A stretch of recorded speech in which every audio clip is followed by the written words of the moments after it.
Assalamualaikum warahmatullahi wabarakatuh. Bersyukur kepada Allah dengan mengucapkan Alhamdulillahirabbil alamin. Berselawat kepada baginda Rasulullah Muhammad sallallahu alaihi wasallam dengan mengucapkan Allahumma sholli ala sayyidina Muhammad wa ala ali sayyidina Muhammad. Ma'asyiral muslimin, pagi ini tanggal 22 September tahun 2021 bertepatan dengan 15 Safar 1443 Hijriah, hari Rabu, dari Dusun Bikokoro, Kecamatan Parangloe, Kabupaten Goa. Ini di Masjid Nurul Ilmi, Kompleks Masjid Nurul Ilmi Bikokoro dan Pondok Tahfiz. Di sini juga diproses Mario madu hutan alam. Mari kita dengan begitu indah mengucapkan sekali lagi Alhamdulillahirabbil alamin. Begitu indah pemandangan yang diberikan Allah pada kita orang Indonesia, khususnya saya di sini Al-Fakir Samiun Ahmad, yang lagi menikmati suasana alam pegunungan.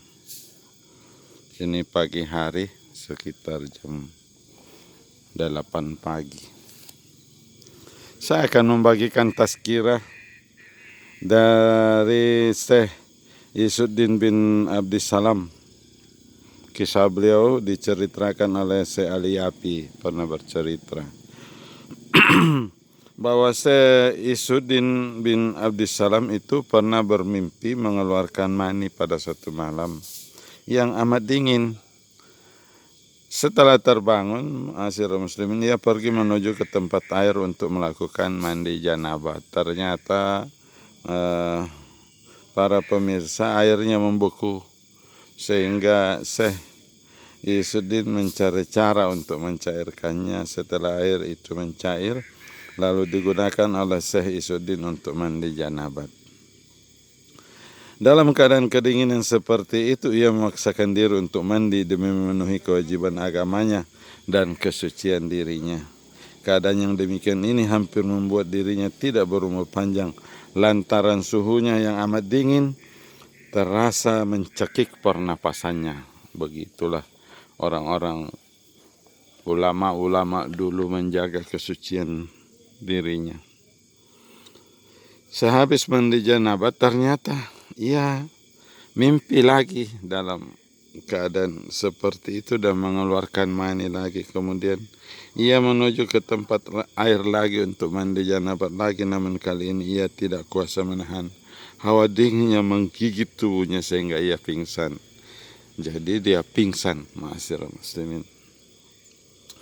Setelah sadarkan diri dari pingsannya, tiba-tiba ia mendengar suara yang mengatakan, "Sungguh aku akan menggantimu dengan kemuliaan dunia akhirat karena usahamu untuk memperoleh ridhaku." Itu ditulis di dalam kitab Irsadul Ibad halaman 11. Jadi ini ada sanadnya. Akhlak Syekh Izzuddin bin Abdissalam yang begitu mulia adalah merupakan pelajaran yang amat berharga bagi kita semua, kaum muslimin yang hidup di zaman sekarang ini. Betapa karena ia menginginkan kesucian tubuhnya tetap terjaga dan mencari ridha Allah, ia memaksakan diri sampai pingsan karena kedinginan setelah ia mengeluarkan mani. Jadi ma'asyiral muslimin, ulama-ulama itu yang dahulu begitu menjaga kesuciannya. Hal yang demikian itu dilakukan Syekh yang alim ini setelah mengetahui sabda-sabda Rasulullah dan firman Allah mengenai kewajiban mandi janabat karena mengeluarkan mani, meskipun ia tidak melakukan persetubuhan. Simak saja apa yang diriwayatkan oleh Aisyah radhiyallahu an di bawah ini. Jadi ini saya bagikan kisahnya dari baginda kepada Aisyah, ditulis,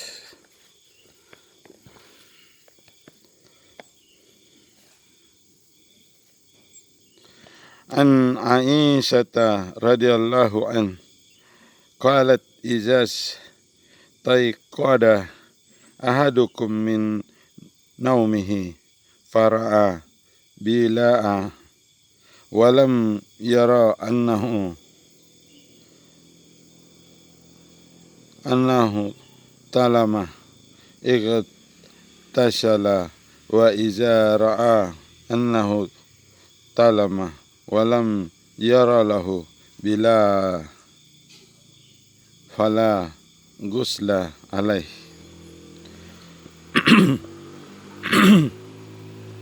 Dari Aisyah radhiyallahu anhu, bila seorang bangun dari tidurnya kemudian melihat basah pada pakaiannya yang ada kemiripan dengan air mani tetapi dia tidak merasa bermimpi, maka ia wajib mandi janabat. Bila ia merasa bermimpi mengeluarkan mani tetapi tidak ada bekas basah pada pakaiannya, maka tidak diwajibkan mandi janabat padanya. Hadis riwayat An-Nasai dan Ibnu Hibban. Ma'asyiral muslimin, hadis lain an Anisa radhiyallahu an Anas radhiyallahu an qala iza wajadatil mar'atu fil manami ma yajidur rajulu faltaghtasil.